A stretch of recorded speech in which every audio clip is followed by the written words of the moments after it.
ازيكم عاملين ايه؟ يا رب تكونوا بخير. النهارده هنعمل فيديو حلو قوي لعشاق القهوه. هنعمل مشروب القهوه البارد الخطير ده، بجد خطير. لازم تجربوه. وازاي نحول مشروب القهوه الخطير ده لجيلي القهوه بالشوكليت. حاجه كده بجد خطيره، بتبقى طبقات كده من القهوه والشوكليت. بجد خطيره، بتبقى كريمي جدا. لازم تجربوا جيلي القهوه ده، اوعوا يفوتكم. تعالوا بقى ازاي هوريكم نعمل. اول حاجه مشروب القهوه، ومن مشروب القهوه هنحوله لجيلي. اول حاجه في اي وعاء او خلاط هحتاج معلقه كبيره من الكاكاو الخام اللي بدون سكر، معلقه صغيره من النسكافيه سريع الذوبان، معلقتين كبار من سكر ستيفيا او ممكن يبدلهم بمعلقتين كبار عسل. طبعا التحليه طبعا حسب الذوق. وعايزه واحط حليب بقى ساقع. هكتب لكم المقادير تحت الفيديو بالتفاصيل. وبعد كده هضربهم كويس قوي بقى في الخلاط او في الهاند بلندر لغايه ما كل الكاكاو والقهوه يندمجوا مع بعض كويس جدا. نحضر بقى الكوبايه بتاعتنا ونحط التلج، ونبدا بقى نصب مشروب القهوه الخطير ده. بجد مشروب خطير سهل بسيط، بس بجد طعمه بيبقى روعه فوقان كده. تقدروا كمان تحطوا بقى من على الوش ويبنج كريم تكون قليله الدسم، او تزينوها بشوكليت دارك كده. بجد بتطلع حلوه قوي، طعمها خطير. لازم تجربوا مشروب القهوة ده لانه بسيط بس بجد طعمه حلو قوي قوي قوي. تعالوا كمان بقى هوريكم ازاي بقى من مشروب القهوة ده هنحوله لجيلي طبقات مع الشوكليت كده، ويكون كريمي جدا جدا. نفس المشروب اللي احنا حضرناه هصب نص الخليط في الكاسرولة، والنص التاني هسيبه في نفس الوعاء، وهحط عليه معلقة كبيرة من الجيلاتين تكون بدون اي اطعمة، جيلاتين سادة.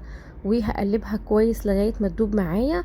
بعد كده النص التاني بقى اللي انا حطاه في الكاسرولة ده هرفعه على النار لغاية ما يغلي. هدوب بس الجيلاتين كويس جدا، اتأكد ان هي دابت تماما. بعد كده بقى هرفع النص التاني بقى ده على النار لغاية ما يغلي. واول ما يغلي هروح صباه على طول على الخليط النص التاني اللي فيه الجيلاتين.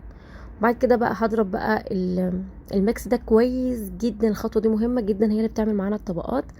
هضرب بقى في الهاند بلندر او في الخلاط، يعني بعد ما اضربه كده في الويسك شوية لازم هضربه في الهاند بلندر او اضربه بالخلاط. اضربه كويس جدا عشان بقى لغاية ما يبقى عندي كده فوم. بص هوريكم بقى الفوم الابيض ده، هو ده بقى اللي بيعمل طبقات. احضر بقى الاربع اطباق بتوعي وهبدأ اصب بقى الخليط بالشكل ده. وبعد كده هزين بقى من على الوش بشوكليت كده تكون دارك، احنا مدوبينها في حمام مائي. هنشتغل بسرعة بس شوية في المرحلة دي علشان الجيلاتين بيتقل بسرعة. فهبدأ اشتغل كده بشكل عشوائي، وكده كده انا هعملهم بشكل عشوائي برضو كده بالشوكة. وطبعا بقى ممكن الخطوة دي اختيارية، ممكن ما تدوبوش الشوكليت، بس بجد بتطلع طعمها في الاخر كده بتبقى خطيرة. الفوم الابيض بقى ده هو اللي بيعمل الطبقات بتاعة الجيلي.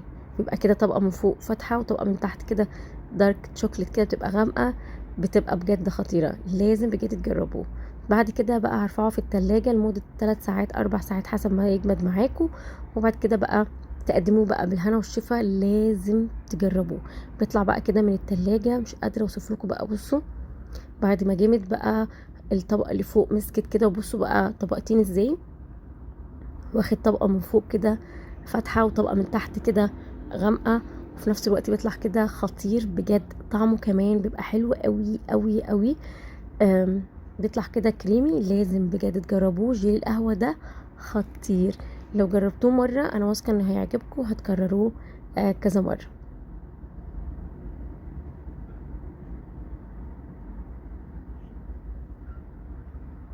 بصوا بقى الطبقات، عايزة اوريكم الطبقات بتاعة الجيلي خطيرة. لو لسه ما اشتركتوش في القناة اشتركوا. لو عجبتكم الوصفة ما تنسوش اللايك.